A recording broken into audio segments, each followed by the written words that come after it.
Hello everyone, hope you're all doing well. Let's recap what we learned last class. So we learned about P equals IV, so the power, how we equate power. We learned about Ohm's law, V equals IR. We learned KCL, we learned KVL, we learned about resistors, the parallel circuit, the series circuits, voltage division, current division. Today we're going to learn kind of an application of KCL and KVL. It's basically the same thing, it's just with some changes. So we're going to learn that, nodal analysis and loop analysis, and then I'm also going to do a recap of what we learned last class. I'm going to do 2 examples. So let's start with the 2 examples. So we want to find what V0 is in this circuit. I'm going to go ahead and start to see what I have and what I don't have. Let's go ahead and see how many nodes we have. Or if I have a node that's basically shared between all of my elements, so I can apply either KCL if it's a node, or if I have like loops, KVL for the loops. So because I have multiple loops here, but then I see that either on this node or this node, I have a shared node between all of my elements. In this case, I'm going to do a KCL. So let's go ahead and define the current across each of my branches. So my first branch, starting from the current source, it's 10 milliamps going out. I'm also going to define the current on this one going out. Because all of these are parallel together, and I know that the voltage across all of them is Vs basically, I know that the voltage across the 2K and the 4K combined is also going to be Vs. And assuming that it's going out because I define it that way, it's going to be plus Vs over the total resistance of this branch. Because these two are in series, it's just going to be 2 plus 4. 2K plus 4K. Plus, I0 is also defined as going out. So the basically current on this branch is going to be I0. And that's going to be equal to the current that's going in, which is 4I0. Okay.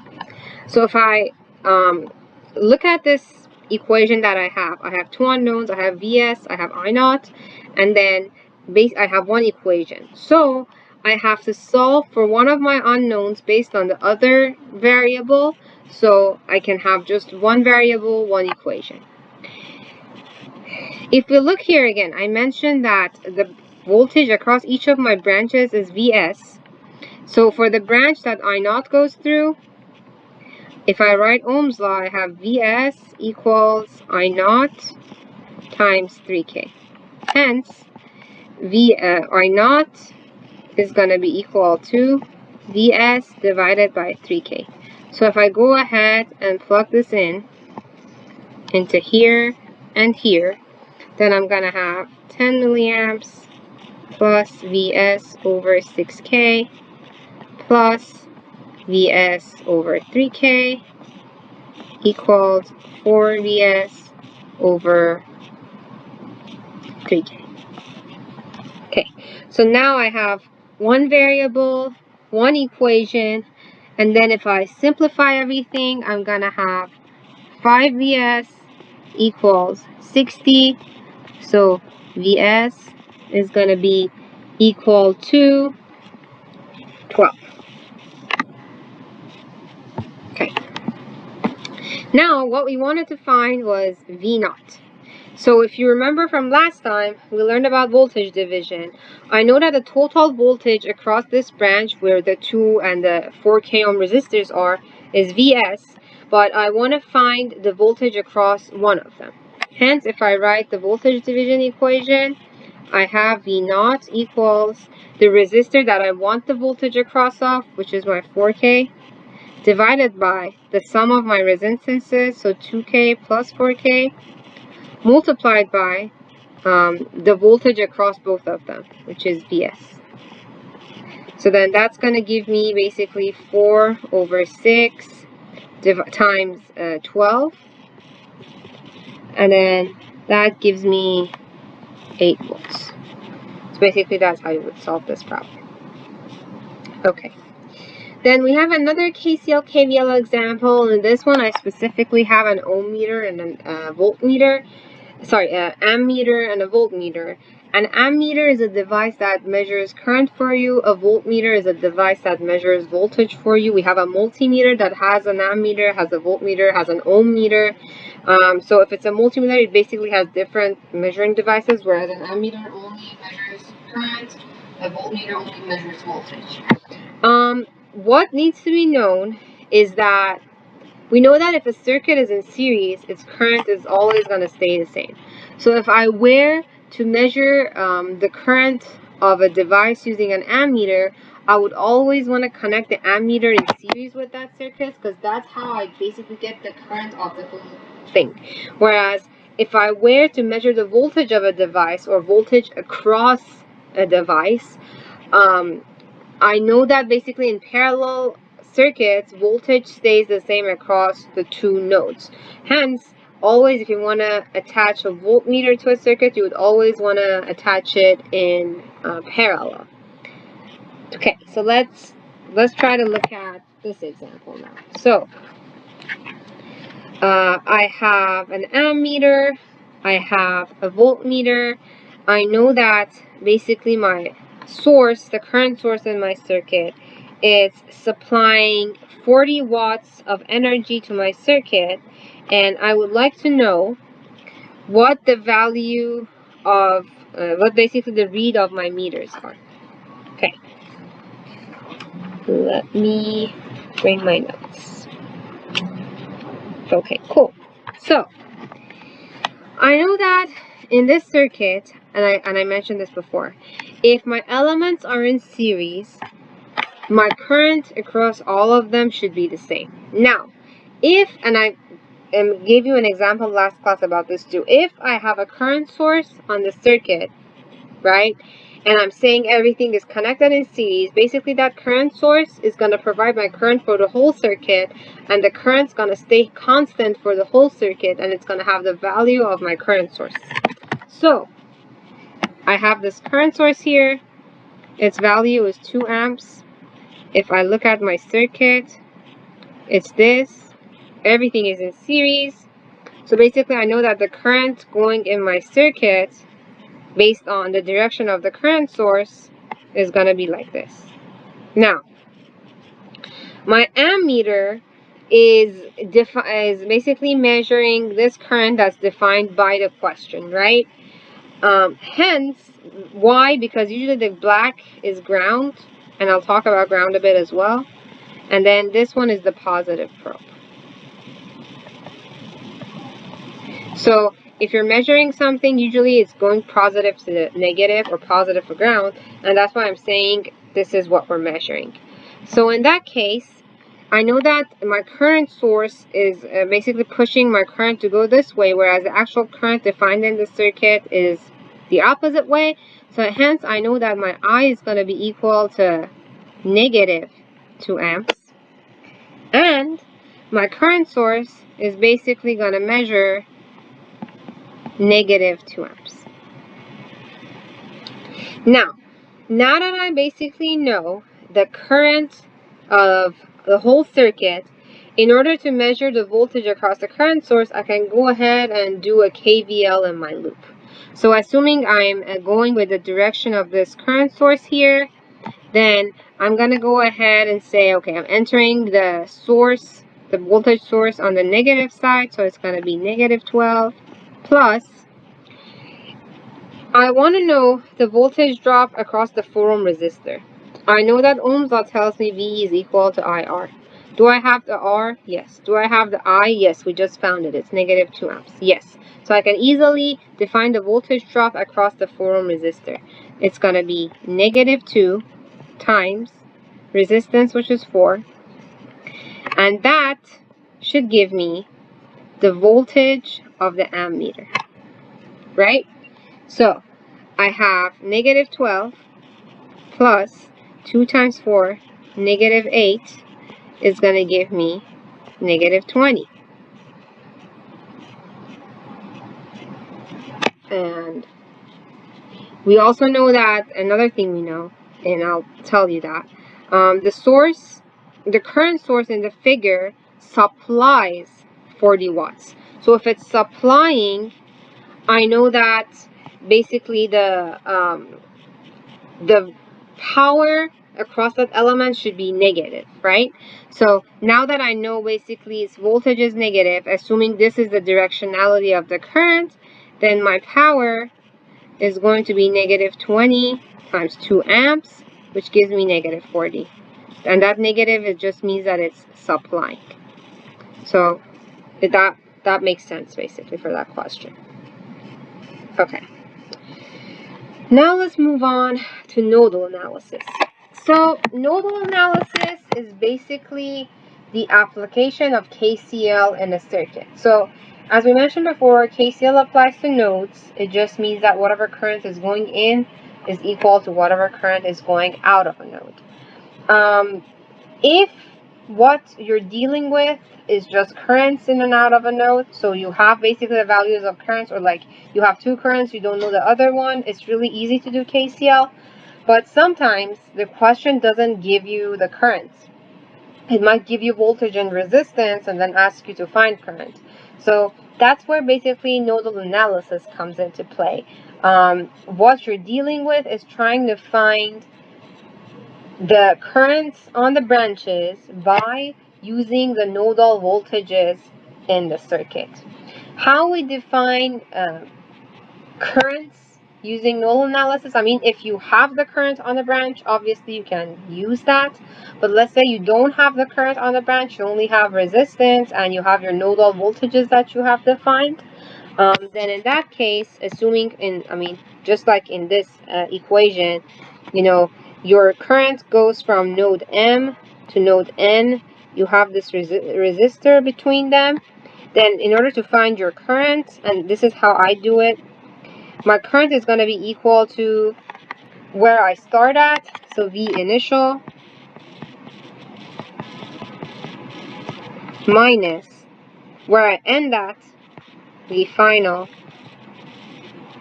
divided by my resistance. Now, this resistor can just be one resistor. If you have resistors in parallel, you go ahead and add them in the denominator. Or if you have like resistors in series, you go ahead and add them in the denominator. But what's important is your Ohm's law, which is V equals IR, you're going to turn it, because we're trying to find current, you're going to turn it such that it's written as I equals V over R. And for V, if the question gives you the voltage across the two nodes, obviously go ahead and plug that in and find your current. But if it doesn't, and you just have like two nodes that you're using in the equation, but you don't know the value of the voltages at those nodes, then you would want to write it as V initial minus V final over R. Now, I'll also tell you this. You can also write this equation as I equals V final minus V initial over R. The important thing is that if you're using the red one, which is initial minus final, you have to use that all through the question.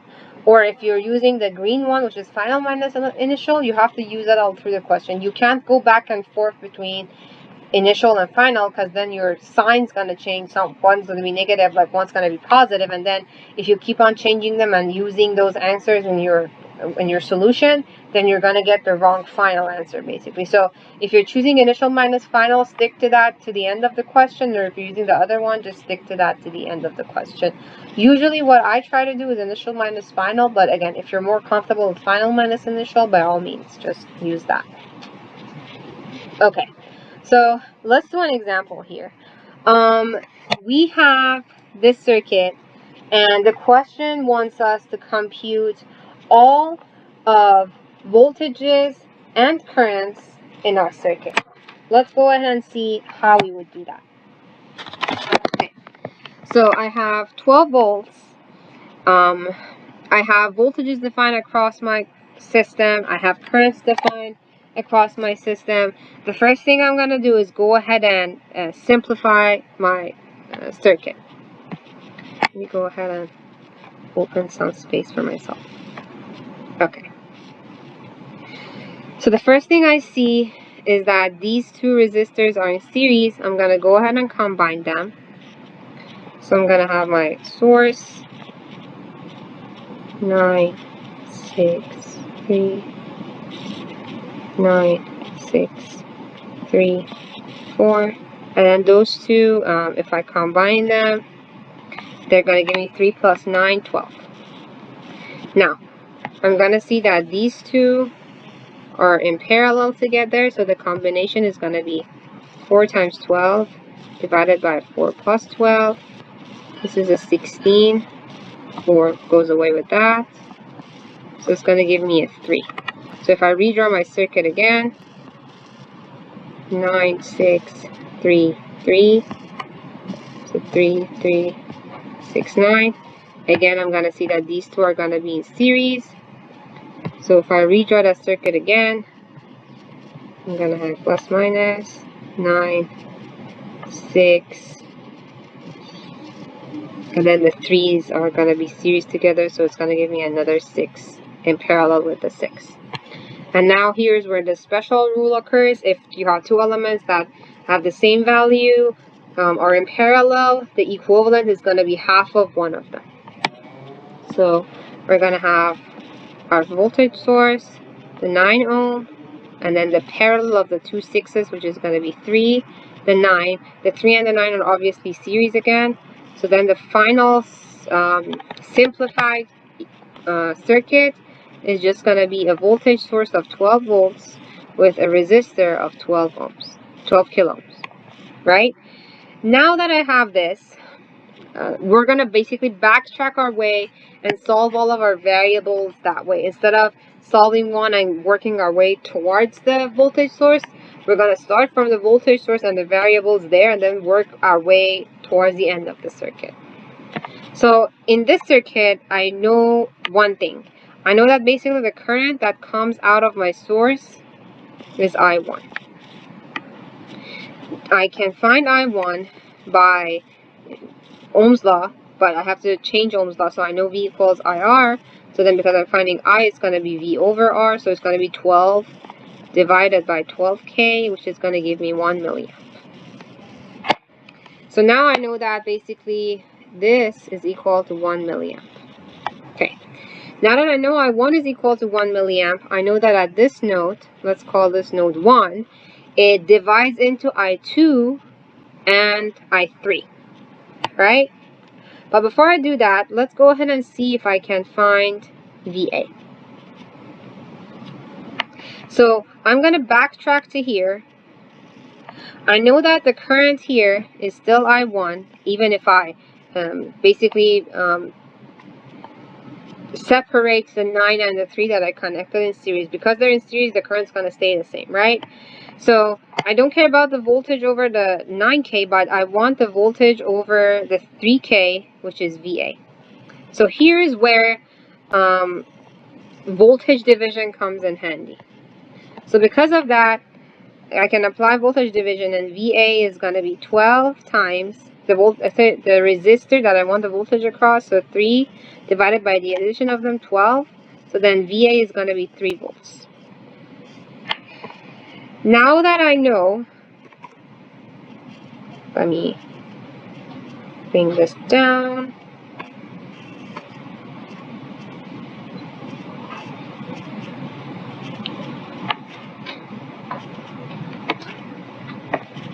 Why is this not moving down?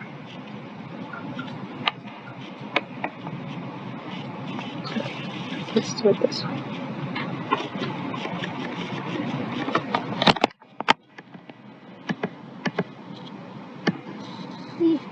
Okay, cool. Now that I know that VA is 3 volts, I can go ahead and find the current that's going through the 3 ohm, right? So what do I know? So I found out VA is equal to 3 volts. Now I can find I2. So from that, then I know that I2 is going to be equal to VA divided by 6K, which is going to give me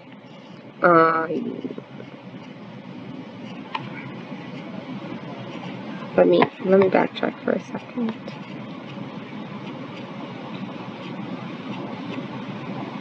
Sorry, not this. I was one step ahead of myself. Okay, that's not VA. So I found I1. Now I'm gonna go ahead and find VA. Wait, was I right? Oh, yes, I was right. Okay, never mind. I was correct.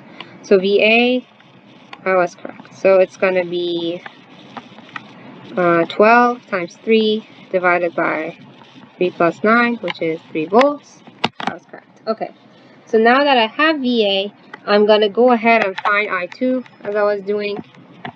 So I2 is going to be VA divided by, let's go ahead and look at our circuit. It's going to be the 6 kilo ohm resistor. So it's going to be VA divided by 6K, which is going to give me 3 divided by 6K, which is going to give me 0.5 milliamps. So now that I have I2, I also know I1 is 1 milliamp, and I know that I1 is equal to I2 plus I3, because if we look at this node, I1 goes in, I2 and I3 go out. So then I know I1, I know I2, I1 is 1 milli, I2 is 0.5, so then I know that I3 should also be equal to 0.5 milliamps.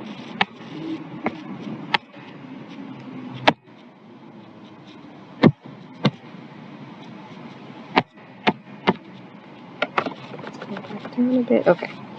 So I have I2, I have I1, I have I3, I have VA. Now that I have I1 and I2, I found I3. So I'm going to use basically the same approach to find VB and I4. Okay. So I4, now I can do it this way.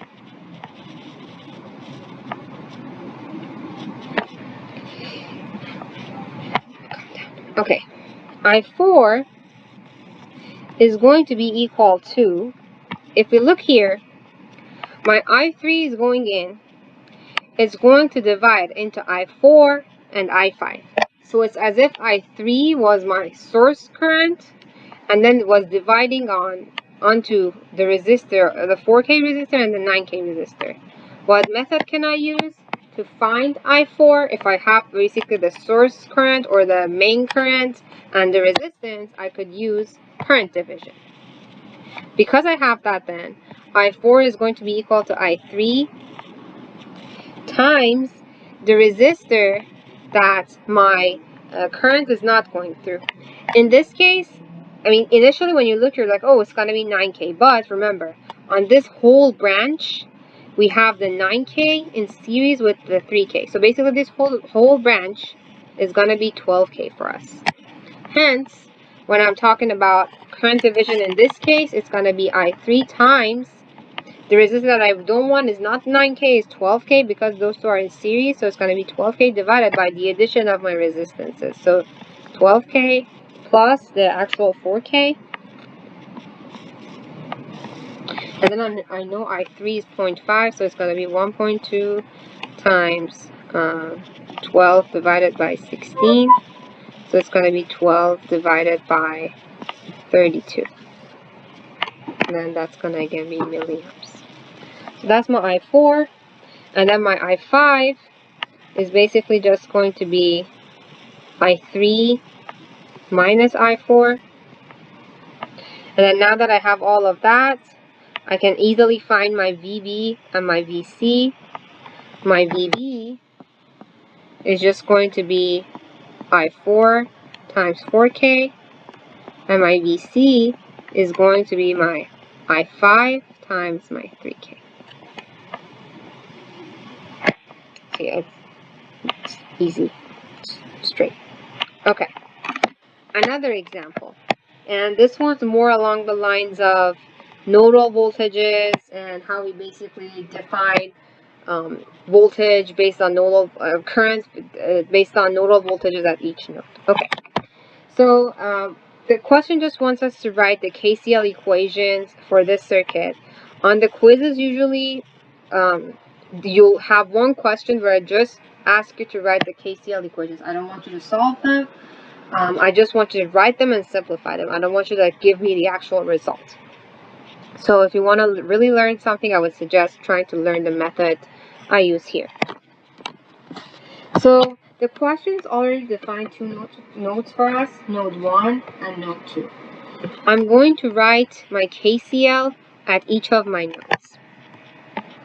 So let's say this is I1, and I'll define currents for you initially so you get the gist of it, but as we move forward, you're not going to see me do this. So let's say the current through R1 is I1, current through R2 is I2, and again, the directions are totally up to you. I can define these two going in, or I can define them going out. Usually I like to define everything as it's going out, unless, I'm forced to do it going in based on, a current source that's already defined on that branch or something, but usually I just define them going out of a node. So I have I3, I have I4, and I have, that was for node 1, and for node 2 I already have them. So in this case you're going to see I3 and I4 are going into node 2, right? If it's going out of one, it'll probably go into the other.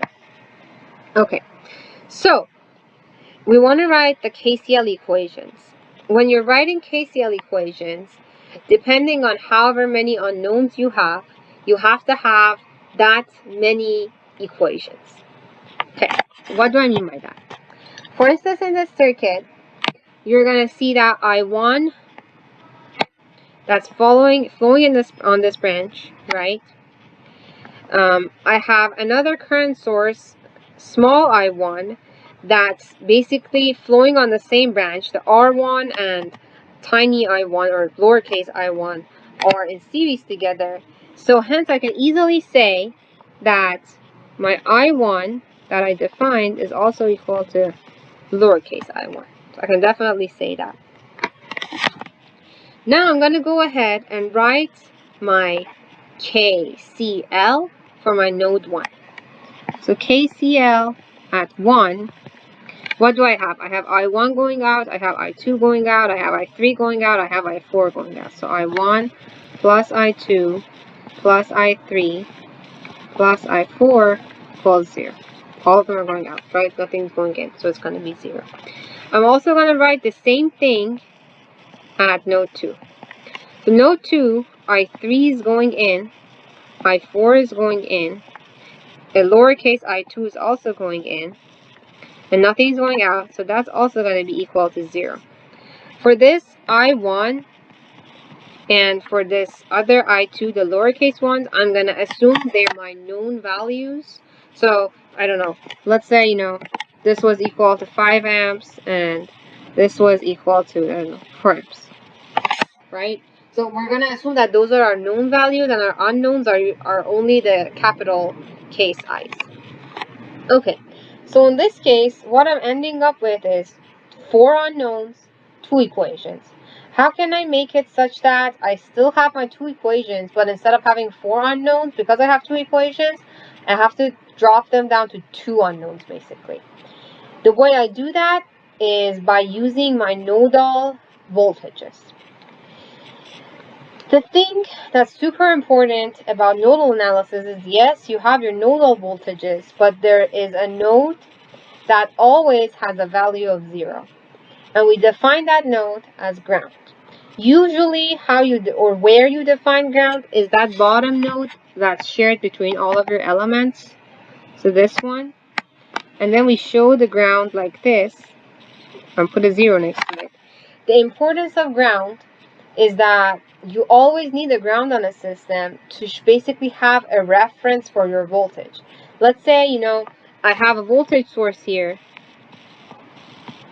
and I have my resistor, and I say that this voltage is 5 volts.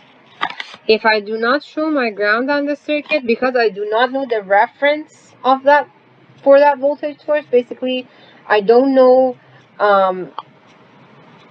how I'm getting the 5, right? So I don't know where my lower side is, where my higher side is. And I mean, in this example that I drew, it's obvious your negative is your lower side, your positive is your high side, and then you only have one element. But there are times where you don't know basically which side is what. or you know which side is negative, which side is positive, but you don't know basically where is your reference. So you always want to define a reference as ground to make sure that whatever voltage it is that you're defining over your voltage source, it has a reference to ground, and you're measuring it from there on. Because if you do not have a reference to ground, so let's say, I'm saying if this was 0, then I know the top of here is 5 volts. But if I do not know if this bottom is 0, I don't know. I could say, okay, I'm going to assume this is 20 volts, and then basically this one, because of the 5 volt difference, would be 25 volts. So it's important to define ground, because it'll give you a reference for that voltage source. So one end, if it's 0, the other end is going to be the value of the voltage source, right? But if you don't give it a reference, you don't know basically yes, you know the difference between the two nodes, but you don't know how much the voltage of each of the nodes is. That's what I'm trying to get at. So yeah, so I'm going to define ground. So that's going to give you my third node. Usually, if you have the value of a node, you do not write a KCL for it. And in the case of ground node, because we always tend to know that it's going to be 0, we do not write a KCL at the ground node, right? So that's what I'm doing. I just wrote it at node 1 and node 2 for V1 and V2. Now I have to basically define the currents that I've defined, the capital I's, in terms of my nodal voltages. Let's start with I1. So I1, I already know that it is equal to lowercase I1. So I'm not going to write an equation for that, because we already assumed that we know the value of lowercase I1. So another point. If you already know the value of a current, and how would you know that? If you have a current source that's in series with that branch, right? If you already know the value of a current on a branch, you don't even have to write a KCL for it. So in this case, I know I1, so it's as if that's my node. So let's move on to I2, I3, and I4. So for I2, if I were to write my KCL, I2 would be equal to. So it starts from V1, based on how I've defined the directionality of it, ends at 0, and the resistance that's in the middle of those is R2. So what was our equation? V initial minus V final divided by resistance. My initial voltage is V1. My final voltage is ground, so 0, divided by my resistance, R2.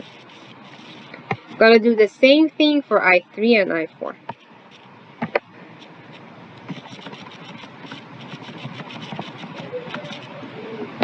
So I3 is going to be equal to, starts at V1, ends at V2, based on the direction I've defined for it, and the resistance in between is R3. So it's going to be V1 minus V2 divided by R3. Then same thing for I4. I4 is going to be V1 minus V2 divided by R4. And I'll show you one thing here as well. So based on these two numerators, what can we say about R3 and I4? Obviously, because the two nodes at the end of them are the same, we can obviously say that R3 and R4 are in parallel with each other, right? Because the voltage difference across the two nodes of them is the same. So that's another way you can tell if something is parallel or not. Right? Basically define a current across it, see what the initial node is, what the final node is, divided by your resistance, and if the initial and final node end up being the same on both resistors, then they're in parallel. Okay, so now I have all of my currents in terms of V1 and V2, and the ones that are in terms of lowercase I1 and lowercase I2, I'm going to assume that I know their values. So then that's going to help me rewrite my KCL equations. So KCL at 1 is going to become I1, let's say I know that, plus I2, which is V1 over R2, plus I3, which is V1 minus V2 divided by R3, plus I4, which is V1 minus V2 divided by R4. It's going to be equal to 0. And then my KCL at 2 is going to be I2 plus V1 minus V2 over R3 plus V1 minus V2 over R4 equals 0. So that's it. Basically, that's how, those are the scenarios you would consider, and those are how you would define your currents in terms of nodal voltages. Initial minus final divided by resistance. Okay, let's do another example.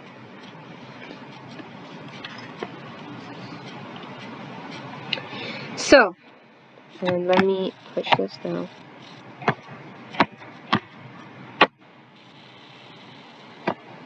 Okay.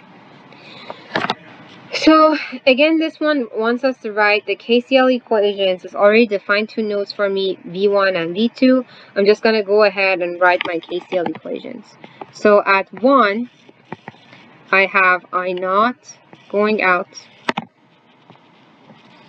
plus 4 milliamps going in. So, let's say minus 4 milliamps. Plus, and let me name this as, let's name it I10. And then I10 is also going out, so plus I10 equals 0. At V2, if I've already defined my I10 this way, I'm just going to keep it that way for now. So for node 2, I have I10 going in, and I assumed my in is negative, right? So I10,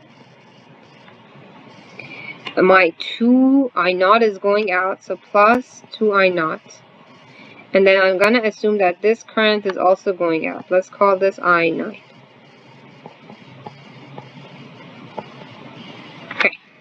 So what do I have? I have 1, 2, 3. I have 3 unknowns. I have 2 equations. So I have to basically define one in terms of the other. Okay, let's see how I can do that. So we've already written our KCLs. Now what I'm going to do is all of the currents that I've defined, I'm going to define them using their nodal voltages. Okay, so looking at I0, obviously I0 starts, it's this one, right? Starts at V1, travels and goes to ground. So if I were to write I0 in terms of the voltages, nodal voltages, it would start at V0. So what's going to be V initial, which is V1, minus V final, which is 0, divided by my resistance, that is 10K. So it's just going to be V1 over 10K. And then another reason I do initial minus final is exactly this. Usually how I define my currents is that they're going towards ground. So then if I do initial minus final, my final becomes a 0 because ground is 0. So then it'll just, save me from a negative sign. That's why. Okay. So I've defined I0 in terms of my nodal voltages. Now let's go ahead and define I10 in terms of the nodal voltages. So I10 is going to be based on how I've defined it, V1 minus V2. Initial is V1 because that's where I'm starting. Where I'm going towards is V2 divided by my resistance, that is 10K. And then for V2, the I9, not V2, I9 starts at V2, ends at ground. So my initial is going to be V2, my final is going to be ground, divided by 10K. So it's just going to give me V2 over 10K. Okay, so if I go ahead and plug all of these into my KCLs, then my number 1 is going to be V1 minus 10 minus 4 milliamp plus I10, which was V1 minus V2 over 10 equals 0, and these are 10K. And then for equation 2, it's going to be negative not I10. So I'm going to plug in for I10. So it's going to be negative V1 minus V2 divided by 10K plus 2I0. So 2V1 divided by 10K plus I9, which is V2 over 10K equals 0. Now, let's say I actually wanted you to solve for this. The next thing you would need to do is to kind of combine everything together. So let me open up some space for myself again. Okay, so I'm going to combine everything together. I have, from my equation 1, if I make sure they all have like the same denominator, it's going to be 10K. V1 plus V1, so 2V1. Minus V2 equals 4 milli. And then from equation 2, I have, if they all have the same denominator, 10K. So I have negative V1 plus V2. If I rewrite this, it's going to be negative V1 plus V2 divided by 10, right? So I have negative V1, I have 2V1 there, so it's just going to be V1. And then I have V2 plus V2, so it's going to be 2V2 divided by 10K, yeah, equals 0. Okay, let me make sure I did it right. Yes, I did it right.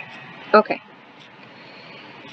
So now that I have that, I'm going to multiply everything by 10K to get rid of that denominator. So multiply by 10K. So it's going to give me 2V1 minus V2 equals 4. And then it's going to give me V1 plus 2V2 equals 0.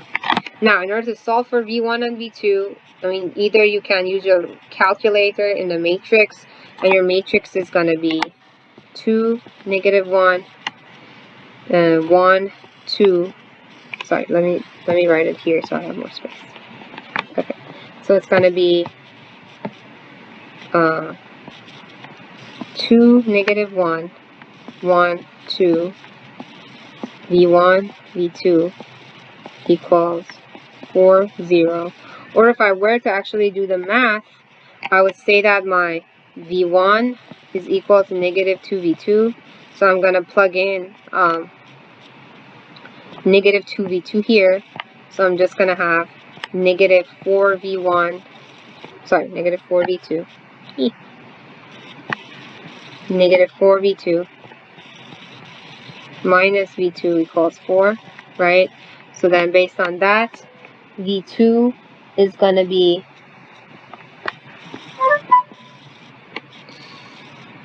V2 is going to be 4 over negative 5, and then V1 is going to be, that's negative 2, so if I plug that in there, it's going to be 8 over 5. If that makes sense.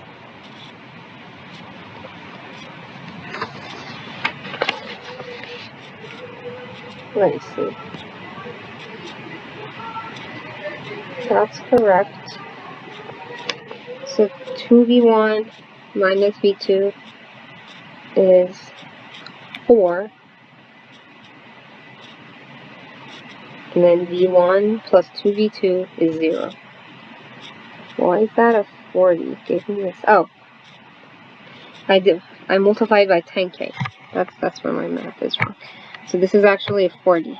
If it was 1K, it would be 4. But it's a 40. That makes total sense. So this is a 40, and then this is a 40. So then this is going to be negative 8. And this, yeah, let me restart this. So this one's going to be negative 8, and then your V1 is going to be basically that times that, so it's going to be 16.